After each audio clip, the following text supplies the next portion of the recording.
Welcome to Universal Man, where we help you unleash your apex potential. My name is Mark Kweppett, and today I want to help you run a test. And this test is designed to help you figure out whether you have deep victimhood, okay? And deep victimhood's a little bit different than the surface level victimhood that most guys know they want to avoid. The problem is this stuff's a bit deeper and more subtle, and it can still cause major problems. So we're going to figure out whether you have any of this deep victimhood, and if you do, what to do about it. All right, the idea of victimhood versus ownership is a concept that I think has really gained a lot of traction in the mainstream self-development narrative. And I think this is really good. If you've missed this conversation, the idea is that victimhood is when you're focusing on things you cannot control and you're giving all your power away to it. So for example, it's like, it's my parents' fault that I'm not successful, or I can't do it because the economy, or, it's women's fault that, I'm not able to find relationships, or it's my boss's fault. He's just unfair to me. That's why I can't get a promotion. Basically, it's giving all of your power away to some external force and then blaming that for your lack of satisfaction and progress in life. And I'm not saying that no one is ever technically a victim. Yeah, bad stuff can happen to you 100%. And it can be really, really bad and really unfair. And I'm not saying we don't address that, but what you have to do if you want to be successful is you have to focus on what you can control, right? And that's what ownership is. Ownership is accepting reality as it is, and then focusing on the pieces of reality that you have control over and trying to move as much in that space to maximize your potential, right? So instead of worrying about, your boss being unfair, being like, okay, well, what can I do even if I have an unfair boss? Maybe I need to get a different job. Maybe I need to become so good that the upper management, they see me despite my boss keeping me down or whatever. It's focusing on what you can do to become stronger, succeed, etc. Right?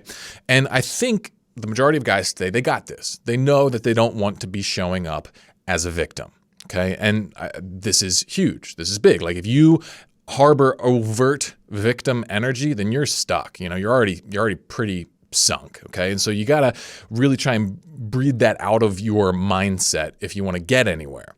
Now, as you do that, I think a lot of guys, it becomes sort of second nature, especially after they first hear about it. And it's like a bomb going off. Like once you hear about this dichotomy and you start seeing your own life, it's like, oh my gosh, this is everything. And then you focus on it really hard for a little while. You make big changes in your mindset. You see big improvements, and you think that problem solved. But it may not be. Okay, and here's how you can tell. Okay, there's a test that I found to run to see if there's any more victim mentality that is lurking in your subconscious, because sometimes this stuff is more passive. It sits in the background of your mind and subtly poisons your mindset without ever coming out and being like in your face, cry on Twitter sort of victimhood. Okay, and here's the test. Okay, what you want to ask yourself is, in a moment of challenge, because usually that's when the victimhood really starts to rear its head, is that you're experiencing some kind of challenge.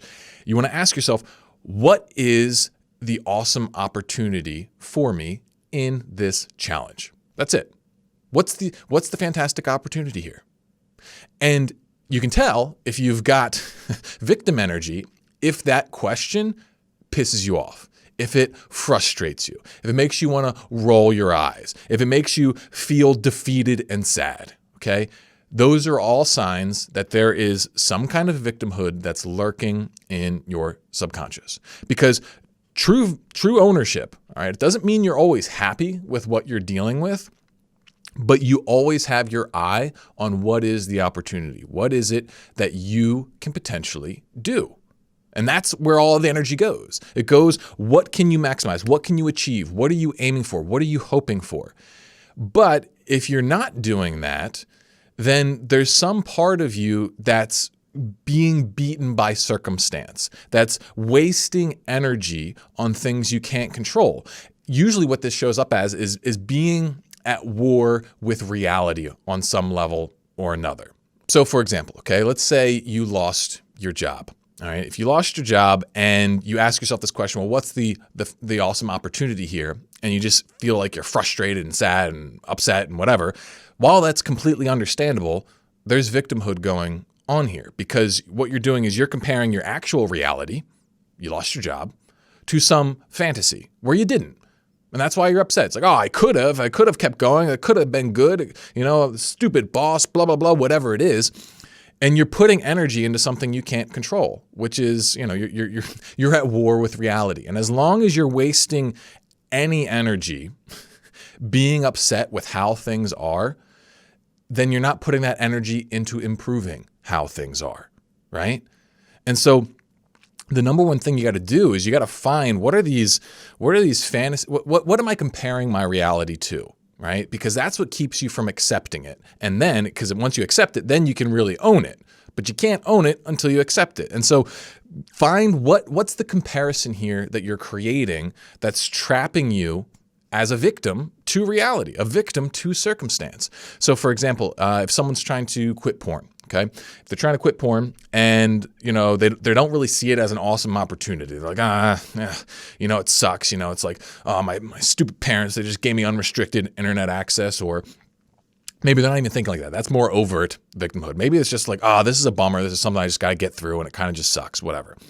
In that scenario, like they're holding up some alternative reality where they didn't have to do that. They're caught in some what if. All right.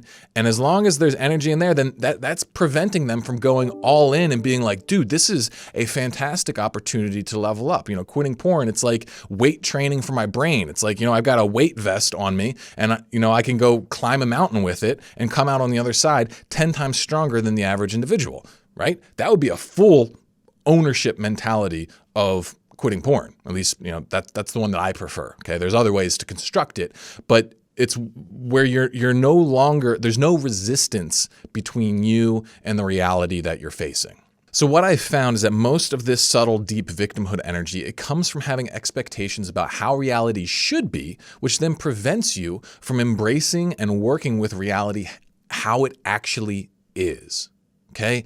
And as long as you're in this sort of situation, then reality itself becomes your oppressor.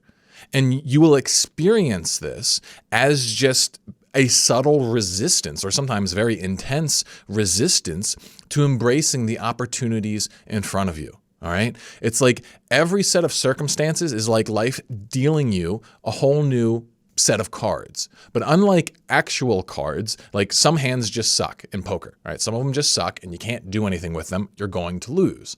But in life, every hand offers an opportunity to win on some level, especially if you understand how pain and challenge and suffering, they are the keys to growth. And so the biggest limiter is how much you're willing to grow. Really. And this is not to trivialize tragedy. This is not to trivialize very deep and serious pains and sufferings. It's just that if you want to have a truly anti-fragile mentality toward life, then you have to open your mind up to unlimited growth. Because it is only when you accept unlimited growth, then you can take any pain that comes your way, any challenge that comes your way, and transmute it into a tremendous opportunity. And this is the heart of true, holistic, deep ownership, is that everything that comes your way is a fantastic opportunity. And if you want to work through this, because it's not an easy sort of thing to wrap your head around necessarily, especially when you're dealing with really more difficult sorts of scenarios, then check out my Anabolic Optimism Guide. In that guide, I walk you through 7 axioms of how to take this mentality and actually embrace it and live it, right? There's a number of pieces to do that because, I used to be a very pessimistic person and I would get very angry, and I became very articulate at talking about all the different kinds of problems and why it's, this, that, or the other that I couldn't succeed. And so I had to do a lot of work to wrestle my mind out of that place. And I had to take things really deep because, my mind likes to go really deep. And so if you want to learn basically the 7 rungs on the ladder of how to pull yourself into a state of true, consistent ownership, then my Anabolic Optimism Guide is for you. But regardless, the big thing that I want you to be aware of moving forward is running this test and making sure that you're not being a victim. Okay? Because, it's like I said, it shows up passively and it acts like this vampire on your life where everything starts to become more and more of a kind of begrudged sort of grind through things where it's like, yeah, okay, this is what I got to do, but I don't want to, this sucks. That sort of energy, as it starts to creep up, your enthusiasm for life, your performance, your ability to see opportunities, your ability to be inspired, to have creative breakthroughs, all that kind of stuff starts to die off. Victim energy, it is a vampire. It will suck the life out of you. And so removing it, even on these deep and subtle levels, I think is massively important. So check out the Anabolic Optimism Guide if you want, more help on that sort of thing. Otherwise, I hope you got something out of this video. If you did, please like, please subscribe, hit that notification bell, and, let me know what you think. Leave a comment below. You can even just say hi. It helps the algorithm, helps the channel grow. So I'll see you guys in the next one. Ooyap.